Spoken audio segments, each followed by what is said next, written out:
বাংলাদেশকে আপনারা আজকে যেভাবে দেখছেন, 1 বছর আগে, 2 বছর আগে, 3 বছর বা 5 বছর আগে কোনোদিন কল্পনাও করেননি আপনার প্রিয় বাংলাদেশ, মুক্তিযুদ্ধের বাংলাদেশ, অসাম্প্রদায়িক বাংলাদেশ আজকের জায়গায় গিয়ে দাঁড়াবে।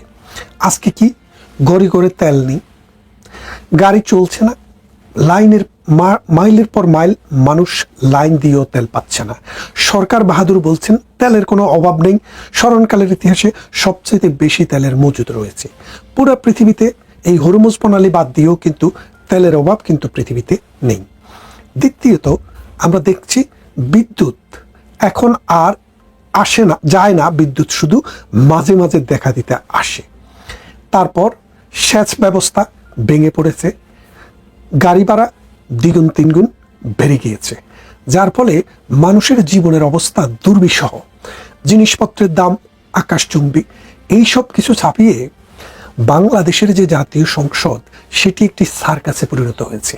এই সার্কাস্টিক জাতীয় সংসদে যেই সব কথাবার্তা, আচার আচরণ, আলাপ আলোচনা হচ্ছে, আমরা একটা ডাইরেকশন পাচ্ছি, আমরা একটা দিক নির্দেশনা পাচ্ছি দেশটি আসলে কোথায় যাচ্ছে। সেই দিক নির্দেশনাটি হলো বাংলাদেশটি আসলে মৌলবাদী চক্রের খপ্পরে পড়েছে। এই আধুনিক কিছু ছেলেপেলে বঙ্গবন্ধুর গান বাজিয়ে, স্বাধীনতা মুক্তিযুদ্ধের গান বাজিয়ে, বঙ্গবন্ধুর বাংলায় বৈষম্যের ঠাঁই নাই, আমরা সবাই মুজিব সেনা, এই রকম স্লোগান দিয়ে মানুষকে প্রতারিত করে বাংলাদেশটাকে এখন এমন একটা জায়গায় নিয়ে গিয়েছে, বাংলাদেশের মানুষের একমাত্র গন্তব্য এখন আফগানিস্তান, সোমালিয়া। বাংলাদেশের মানুষের একমাত্র গন্তব্য এখন মৌলবাদী স্থান। এই মৌলবাদী স্থানের দিকে কিভাবে যাবে, এটাতে যাওয়ার জন্য ভিত্তিভূমিটি তৈরি করেছেন ডক্টর ইউনূস। ডক্টর ইউনূস তার ক্ষমতা পাকাপোক্ত করার জন্য এই মৌলবাদী শক্তিকে নার্সিং করেছে, সমাজের বিভিন্ন জায়গায় প্রতিস্থাপন করেছে এবং তাদেরকে ক্রিয়াকাণ্ড চালানোর জন্য রুট লেভেলের মানুষকে মিথ্যা ভুল বুঝিয়ে, ধর্মের ভয় দেখিয়ে তাদেরকে দলে বেড়ানোর জন্য এবং বেহেশতের টিকিট বিক্রি করার জন্য করে তাদেরকে দলে বেড়ানোর জন্য চেষ্টা করেছে। আপনারা জানেন বাংলাদেশের নির্বাচন কমিশনের বিধি অনুসারে ধর্মীয়ভাবে ধর্মের ব্যবহার রাজনীতিতে নিষিদ্ধ। অর্থাৎ কোনো ব্যক্তি যদি ধর্মকে ব্যবহার করে, ধর্মীয় উন্মাদনা ব্যবহার করে রাজনৈতিক বক্তব্য দিয়ে যদি কোনো সভা সমাবেশ করে তাহলে তার সদস্যপদ বাতিল হবে। কিন্তু আমরা দেখেছি দিনের পর দিন জামাতে ইসলামী ধর্মের টিকিট বিক্রি করেছে, তাদের কিছুই হয়নি। এখন এই ডক্টর ইউনূস 18 মাস পরে বিদায় হওয়ার পর, জারুপেটা করে বিদায় হওয়ার পর এখন এসছেন তারেক জিয়া। এই তারেক জিয়া এসে বললেন আমার একটি প্ল্যান আছে। আপনারা জানেন historically I have a dream, এই কথাটি বিখ্যাত আমেরিকান লিডার মার্টিন লুথার কিংয়ের ছিল। তিনি বলেছিলেন তার একটি আই হ্যাভ এ ড্রিম, এবং তিনি পুরা 2 ঘন্টা ব্যাপী তার ড্রিমটা কি ছিল সেটা ব্যাখ্যা করেছেন। আর আমরা এমন এক নেতা পেলাম, তিনি শুধু স্বপ্নই দেখেন, কিন্তু কি স্বপ্ন যে দেখেন এটা জাতি জানে না, দেশ জানে না। এখন আমরা আস্তে আস্তে আন্দাজ করা শুরু করেছি।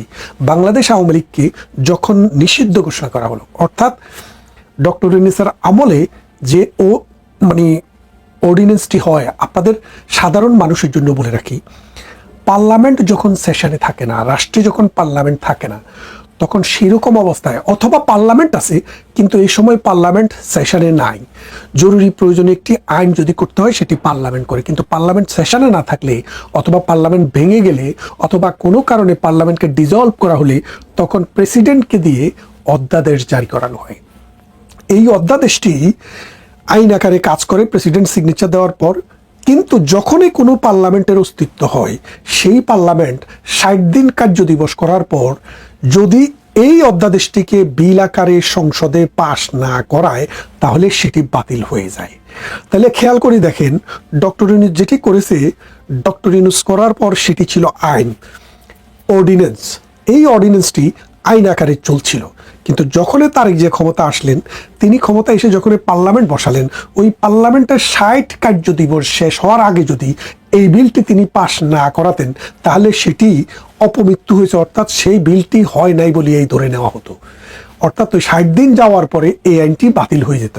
কিন্তু তারেক রহমান অন্য অনেক জিনিসে এখনো পাশ করার নাই, কিন্তু এই 60 দিনে যাওয়ার আগেই আওয়ামী লীগের কার্যক্রম নিষিদ্ধ করে যে অধ্যাদেশটি জারি করেছেন সেটি কিন্তু তিনি পাশ করিয়ে দিয়েছেন। খেয়াল করে দেখেন, এই পাশ করানোর ফলে কি হলো, এই যে বিরোধী দলের মাঠ অর্থাৎ রাজনীতির মাঠ জামাতের দখলে থাকলো, মৌলবাদী শক্তির দখলে থাকলো, যারা পীরকে মারে, যারা বাউলকে পিটায়, যারা সঙ্গীত শিল্পীদেরকে পিটায়, যারা নাটকের মঞ্চে হামলা করে, এই রকম যারা স্বাধীনতার ভাস্কর্য ধ্বংস করে, তাদের হাতে চলে গেল। এখন আস্তে আস্তে বিএনপির যখন নেতারা কর্মীরা আস্তে আস্তে চাঁদাবাজকে শিল্পের জায়গায় নিয়ে যাচ্ছে, তারা যখন সেই জায়গায় ব্যস্ত, ফুটপাত থেকে চাঁদা নিবে, রেল স্টেশন থেকে চাঁদা নিবে, নৌকা গোদোয়ারা থেকে চাঁদা নিবে, গরুর হাট থেকে চাঁদা নেবে, এইভাবে তারা চাঁদা নিয়ে নিয়ে টাকার বহর বানাচ্ছে। এদিকে মাঠ দখল করছে জামাতে ইসলামী। আর এই জামাতে ইসলামের কাছে বিএনপিকে পরাজয় বরণ করতে হবে। আর বিএনপি যখনই জামাতে ইসলামের কাছে পরাজয় বরণ করবে, তখনই বাংলাদেশ আফগানিস্তানে যাওয়াটা নিশ্চিত হয়ে যাবে।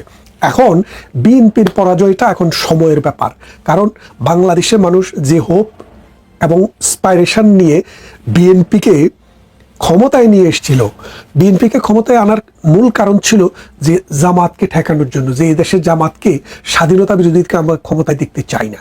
কিন্তু বিএনপি মানুষের সেই স্বপ্নকে ধারণ করতে পারেনি এবং পারছে না। প্রথমেই যারা আওয়ামী লীগের প্রতি সিম্পেথাইজ ছিল, যেই সব মানুষ আওয়ামী লীগকে ভোট দিত, আওয়ামী লীগ হয় করে না কিন্তু মুক্তিযোদ্ধাকে ভালোবাসে এবং আওয়ামী লীগের কর্মকাণ্ডকে ভালোবাসে, তারা বিএনপিকে ভোট দিয়েছে এই আশায় যে আওয়ামী লীগ ফিরে আসবে, সুস্থ ধারার রাজনীতি হবে, বাংলাদেশের পক্ষের দুইটা শক্তির মধ্যে প্রতিদ্বন্দ্বিতা হবে। কিন্তু বিএনপি জামাতের সাথে আতাত করে সেটি ধ্বংস করে দিয়েছে। এখন বিএনপি বেঁচে থাকা এবং ধ্বংস হয়ে যাওয়া ডিপেন্ড করে আওয়ামী লীগ ফিরে আসার উপরে। আওয়ামী লীগ যত তাড়াতাড়ি ফিরে আসবে, বিএনপি তত বেঁচে যাবে। আর যদি আওয়ামী লীগ ফিরে না আসে, যত দেরি হয়, বিএনপি তত ধ্বংসপ্রাপ্ত হবে। আর সেই জায়গাটি মৌলবাদী গোষ্ঠী দখল করে নেবে। আপনারা একটা কথা খেয়াল করে দেখেন, বিএনপির ক্যালকুলেশনটা যে জায়গায় ভুল হয়েছে, আওয়ামী লীগ কিন্তু আগামীকাল, আজকে, পরশুদিন ক্ষমতায় যাওয়ার জন্য বসে নেই। আওয়ামী লীগের এখন যেটা দরকার এবং আওয়ামী লীগ যেটা করছে, যে আমাদের একটা ক্ষমতায় থাকা অবস্থায় আমাদের সরকার ফেল হয়েছে, আমরা টিকে থাকতে পারিনি, আমাদের দলের প্রধানকে দেশ থেকে বিদেশে গিয়ে জীবন বাঁচাতে হয়েছে। আমরা অনেকেই সম্পদ হারিয়েছি, অনেকে জীবন হারিয়েছে, অনেকে কারাভোগ করছে, অনেকে মিথ্যা মামলায় জালে সারখার হয়ে গেছে। ঠিক এই অবস্থা থেকে আমাদের এখন সময় লাগবে দলকে গঠন করা, আমাদের সময় লাগবে আমাদের পরাজয়ের কারণ অনুসন্ধান করা, আমাদের সময় লাগবে মানুষের কাছে আবার আমাদের যে নীতি আদর্শ সেটাকে সঠিকভাবে তুলে ধরে আমাদের দিকে টানিয়ে আনতে। কিন্তু এই সময়টায় আমরা যদি মাঠে থাকি, তাহলে অন্তত মাঠে মৌলবাদী শক্তি, পাকিস্তানপন্থী শক্তি, বাংলাদেশ বিরোধী শক্তি, ৭১-এর মুক্তিযুদ্ধ বিরোধী শক্তি, ধর্মান্ধ শক্তি সেইভাবে মাঠটাকে দখল করতে পারে না। বিএনপিকে জামাতে ইসলাম বলেই দিয়েছে, আমরা তোমাদেরকে ক্ষমতায় থাকতে দিলাম, তোমরা আমাদেরকে মাঠ দখল করতে দাও। বিএনপি ভুলে গেছে, তারা যখন মাঠ দখল করে নিবে, তখন বিএনপিকে জঙ্গি আক্রমণ করে ক্ষমতার থেকে উচ্ছেদ করবে। আর সেই ক্ষমতার থেকে উচ্ছেদ করার পর এই দেশে জঙ্গিবাদ, মৌলবাদ কায়েম হবে। এই জঙ্গিবাদ, মৌলবাদ কায়েম হওয়ার জন্য বিএনপি সেই পথ করে দিচ্ছে। এখন সময় আছে, এখনো সুযোগ আছে। যদি বাংলাদেশে স্বাধীনতার সপক্ষের, মুক্তিযুদ্ধের সপক্ষের, অসাম্প্রদায়িক চেতনার সপক্ষের মানুষদেরকে যদি আইনের ভিত্তিতে, আইনগতভাবে অধিকার প্রয়োগ করার সুযোগ দেওয়া হয়, তাদের উপর থেকে কার্যক্রম নিষিদ্ধের নিষেধাজ্ঞা যদি তুলে নেওয়া হয়, তাহলেই কিন্তু বিএনপিও বাঁচবে, বাংলাদেশও বাঁচবে। আর তা না হলে বিএনপিও ডুববে, বাংলাদেশও ডুববে। কেননা আপনারা অতীতে দেখেছেন, মাঠ কখনো খালি থাকে না। আপনি না থাকলে আমি থাকবো, আমি না থাকলে আরেকজন থাকবে, আরেকজন না থাকলে অন্য কোথাও থেকে এসে আরেকজন জায়গাটি দখল করবে। আপনারা দেখেছেন ডক্টর ইউনূস যখন ক্ষমতায় ছিল, তখন ভারত দখল করে নেওয়ার কথাবার্তা আমরা শুনেছি। পাকিস্তানের মন্ত্রীরা প্রতিদিন বাংলাদেশে আসে, বিনা ভিসায় বাংলাদেশে চলে আসে, তাদের জাহাজ আসতে কোনো চেক করতে হয় না। আজকে আপনি দেখেন জামাত শিবিরের কর্মীরা বাংলাদেশে কী রকমের নৈরাজ্য সৃষ্টি করেছে। আপনি দেখেন গতকাল চট্টগ্রামে কারো নাকি পা কেটে নিয়ে গেছে। চট্টগ্রামে কালকে যে আন্দোলন হয়েছে, সরকার এসছে এখনো 3 মাস হয় নাই, এখনই সরকারের বিরুদ্ধে যেই রকম কথাবার্তা জামাতে ইসলামী বলছে, এনসিপি বলছে এবং জামাতের অন্যান্য জোটের লোকেরা বলছে, এতে করে বোঝা যায় যে জামাত সরকার এখনই আর বিএনপিকে সময় দিতে নারাজ, তাদেরকে চারদিক থেকে কোণঠাসা করে নিয়ে আসবে। এবং বিএনপিও তার যে থিঙ্ক ট্যাঙ্ক মির্জা ফখরুল ইসলাম আলমগীরদের মতো যেসব নেতারা আছে, তারা কিন্তু এখন দলে কোণঠাসা হয়ে আছে, তারা এখন রাজনীতি থেকে অবসরে যাওয়ার চিন্তা করছে। আর সেই জায়গায় উগ্রবাদের সাথে যাদের সম্পর্ক, জঙ্গিবাদের সাথে যাদের সম্পর্ক, তাদেরকে সামনের দিকে নিয়ে আসছে।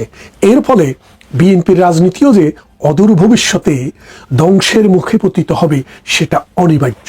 এই অনিবার্য পরিণতি থেকে যদি বাঁচতে হয়, তাহলে এখনই 1971 সালের মুক্তিযুদ্ধের যে চেতনা, সেই চেতনার মানুষ, শিল্পী, সাহিত্যসেবী, কবি, লেখক, বুদ্ধিজীবী, বাউল, মাজারের সেবক, এই রকম প্রান্তিক লেভেলের সমস্ত মানুষদেরকে এক জায়গায় নিয়ে বাংলাদেশমুখী রাজনীতিটাকে আবার পুনরুজ্জীবিত করতে হবে।